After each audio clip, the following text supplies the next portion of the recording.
এই বাড়ি ছেড়ে গেলে তো গেম শেষ, বউর দান্দা শেষ। এই যে চুলা কিনছে, এই চুলা নিয়ে মাস্তানি করবো, চুলা নিয়ে রংবাজি করবো। এই চুলাটা কিনতে পারতো আরো অনেক দিন আগে। মানে আমার বউ এটা আনছে, বোঝাইতেছে যে এটা আমার শ্বশুর বাড়ি থেকে দিছে। এই চুলাটা সে নিজে কিনলেই পারতো, সে নিজে কিনে না ইচ্ছা করে। দুপুরের লাঞ্চ হচ্ছে 2টা করে সিঙ্গারা। বাজে 9টা বাজে আমাদের বাসায় নাস্তা খাওয়ার যে কালচারটা, এটা বলতে গেলে অনেক বছর ধরে বন্ধ হয়ে গেছে। এমন ধরুন মানুষের ক্যাটাগরিতে পড়েই না। এক একজন ছিনতাইকারী, মাদকাসক্ত, ড্রাগ এডিক্ট, জেল খাটা কয়েদি। ওইখানে তো যাওয়ার মতো পরিবেশ নাই। বউ যখন তখন একা একা যায়, একা একা আসে, স্বাভাবিক পরিবেশ নাই আমাদের চলাফেরা মেশার মতো। তো ব্যবস্থা মনে হয় হয়েছে। এ দেখি এলাহি কারবার, ভাগ্য ভালো এটা পাওয়া গেছে সকালবেলা। ব্লগটা এখান থেকে শুরু করছি। এখন বাজে সকাল 9টা। আজকে বাসায় কেউ নেই, ওই মহিলা বাসায় নেই, তবে ওই মহিলার হাজবেন্ড বাসায় আছে। রাত্রেবেলা তো সম্ভবত কালকে রাত্রে বাইরে থেকে খাবার খেয়েছিলাম। আর সকালে কি হবে, হয়তো বা এরকম কিছু একটাই হবে।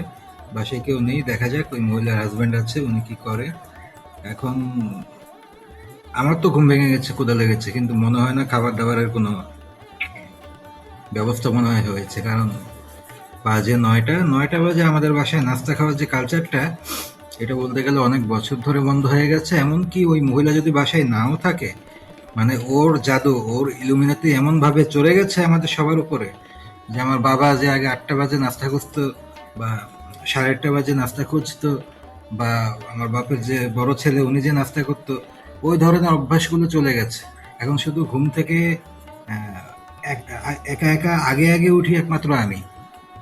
তাছাড়া এরা কেউই এই ইলুমিনাতির বাইরে নয়। এরা সবাই এখন এর অভ্যাসে অভ্যস্ত হয়ে গেছে। এরা এখন যদি খালি বাসাতেও থাকে, তারপরেও 10:30, 11টা, 12টার আগে ঘুম থেকে ওঠে না, এবং তাদের নাস্তার কোনো দরকার হয় না। তো দেখা যাক, এরা যখন উঠবে, সব কিছু রেডি করবে, তখনই আমার খেতে হবে। এর আগ পর্যন্ত আমার দিক থেকে করার মতো কিছুই থাকবে না।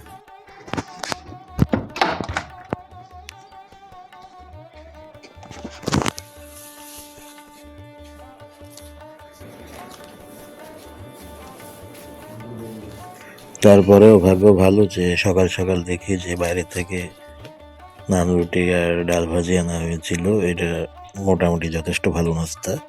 এটা যদি না হতো তাহলে হয়তো বা দোকান থেকে এমনি ক্রিম দেওয়া পাউরুটি 3 কোনা 10 টাকা দামের, ওনার ছেলে বেশিরভাগ সময় এগুলাই আনে। দেখা গেছে ওই জিনিস যদি নিয়ে আসতো, ওটা খেয়েই থাকা লাগতো। এখন যেহেতু এটা এনেছে, যাক খুব ভালো। অন্তত রাত্রে যে কষ্টটা করেছি খাওয়া দিয়ে, সকালবেলা কিছুটা হলেও যদি এটা দিয়ে রিকভার করা যায়, মেকআপ করা যায়। খাওয়া ব্যাপারটা এরকম, খাওয়া এবং ঘুম এই 2টা জিনিস এরকম মানুষের লাইফে, যে এটা কখনো রিকভার করা যায় না, কখনো এটাকে মেকআপ করা যায় না অ্যাকচুয়ালি। যেটা আমরা মনে করি যে হচ্ছে বা করা যাচ্ছে, অ্যাকচুয়ালি সেটা হচ্ছে না। যেটা একবার যায় তো যাই, পেটের বিষয়, মনের বিষয়, মাথার বিষয়, ঘুম, খাওয়া, এগুলো আসলে না, আমরা মনে করি যে মেকআপ হচ্ছে, কিন্তু এগুলো আসলে কখনো মেকআপ হয় না এবং কখনোই রিকভার করা যায় না। যেটা হওয়ার সেটা স্ট্যান্ড হয়ে যায় শরীরের ভিতরে। ওটা আমরা এত কিছু হয়তো বা খেয়ালও করি না। কটা করে? 2 টাকা।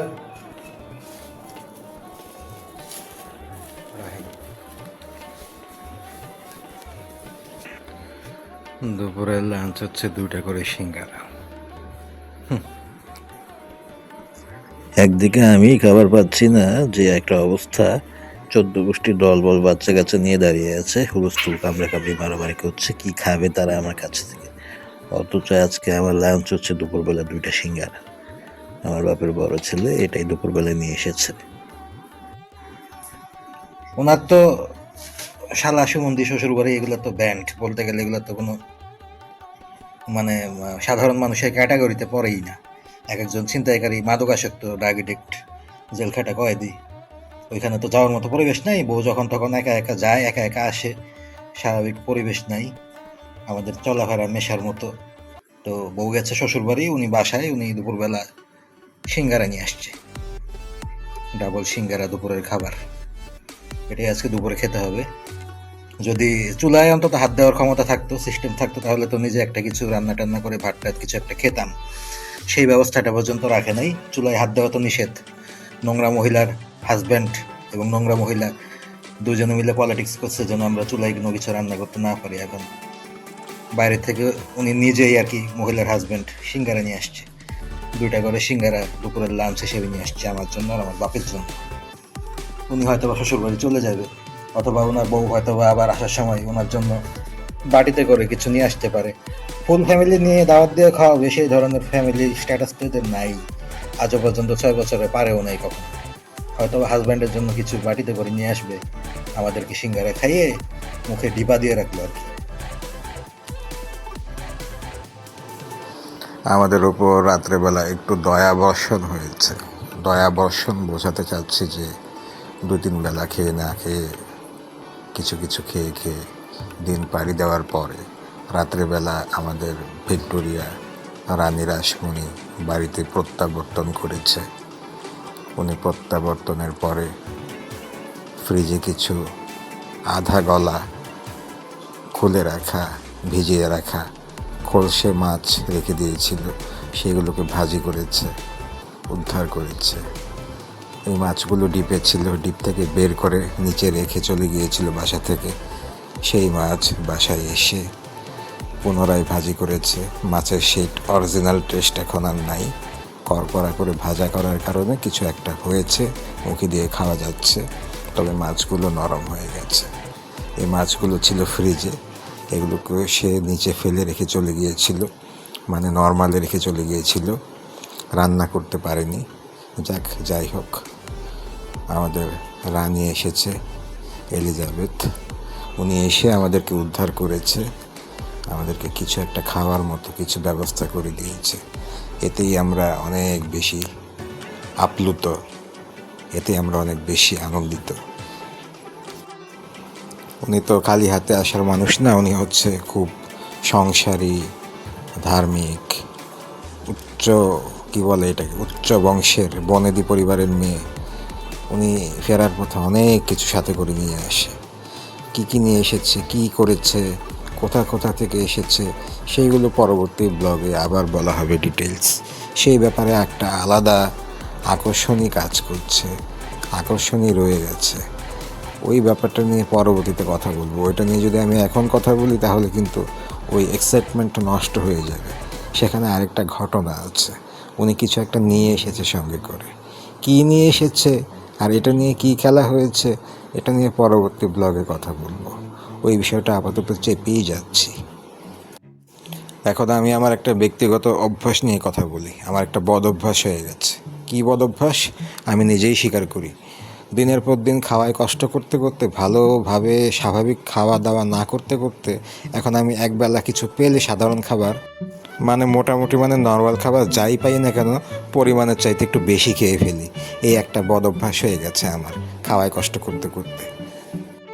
এই যে চুলা কিনছে, এই চুলা নিয়ে মাস্তানি করবো, চুলা নিয়ে রংবাজি করবো।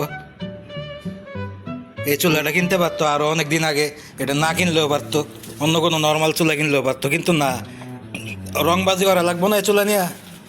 ওই যে চুলা ভিতর থেকে খুইলা ঘরে নিয়ে রেখে দিচ্ছে, বাইরে খালি প্যাকেট। এটার মানেটা কি? এটার মানে হয়েছে রংবাজি। এটা আপনার ছেলের স্ট্র্যাটেজি। বাড়ি ভাড়ার টাকা দিয়েই কিনছে, লুটপাট করছে, এগুলো দিয়েই হয়তো কিছু দিচ্ছে নিজে, কিন্তু চুলাটা নিজে না কিনা বউরে টাকা দিয়ে কিনাইছে, বউ নিজের হাতে কিনে নিয়ে আসছে রাত্রেবেলা বাজার ঘুরে। এটার মানে হয়েছে আমি নিয়ে আসছি আমার বাপের বাড়ি থেকে, তোরা কেউ হাত দিবি না। এটা হয়েছে এটার মাতবরি, এটা হয়েছে এটার রংবাজি। যদি সে নিজে কিন্তু চুলা নিজের হাতে নিয়ে আসতো, তাহলে আমরা এটার মধ্যে কাজ করতে পারতাম, মাঝে মাঝে যাইতে পারতাম। অলরেডি তো ইলেকট্রিক কেটনি কিনা হয়ে গেছে এক বাসায় থাইকা চা খাওয়ার জন্য আলাদা। ওনার বউ নাকি চুলা হাত দেওয়া নিষেধ, এখন আবার এই চুলা নিয়ে রংবাজি করার নতুন সিস্টেম। এই চুলাটা নিজে নাই না, বউরে দেওয়া টাকা দিয়ে আনাইছে, আনছে কই থেকে? ওই বাড়ি ভাড়ার টাকা দিয়ে আনছে হয়তো বা। এখন এটা তো আমরা কেউ হাত দিতে পারবো না, এটা হচ্ছে জামাইয়ের টেকনিক। মানে আমার বউ এটা আনছে, বোঝাইতেছে যে এটা আমার শ্বশুর বাড়ি থেকে দিছে। এই চুলাটা সে নিজে কিনলেই পারত, সে নিজে কিনে নেয় ইচ্ছা করে, এটা বড়ে জানাইছে। আমি এসব বাটপার একেবারে নারী নক্ষত্র সব চিনি, সব জানি। এগুলা যখন মুখ দিয়ে উচ্চারণ করে কোনো শব্দ, কি করে, পেটের ভিতরে কি আছে, ক লিখতে গেলে কলম, অ লিখতে গেলে অজগর, এগুলো আমি চিন্তা ফেলাই মুহূর্তের মধ্যে। সব বাটপার চিনতে আমার সময় লাগে না। আমি খুব ভালো মতোই জানতাম যে চুলা টিকি কিনবে, আমাদের কেটলি কেনার পরে কিনবে। আর চুলা কিনা এই যে চুলার বাক্স রেখে দিছে সামনে, চুলার ভিতর থেকে সরাই ফেলাইছে। এখন কই ফ্ল্যাট কিনছে, ওই ফ্ল্যাটে গিয়ে চুলা ইউজ করুক, না করছে কে? কই বাড়ি করছে ঢাকায়, কোন জায়গায় ফ্ল্যাট কিনছে, ওখানে গিয়ে ইউজ করবে গিয়ে চুলা। তা তো আবার করবে না, এই বাড়ি ছেড়ে তো যাবে না। এই বাড়ি ছেড়ে গেলে তো গেম শেষ, বউর দান্দা শেষ।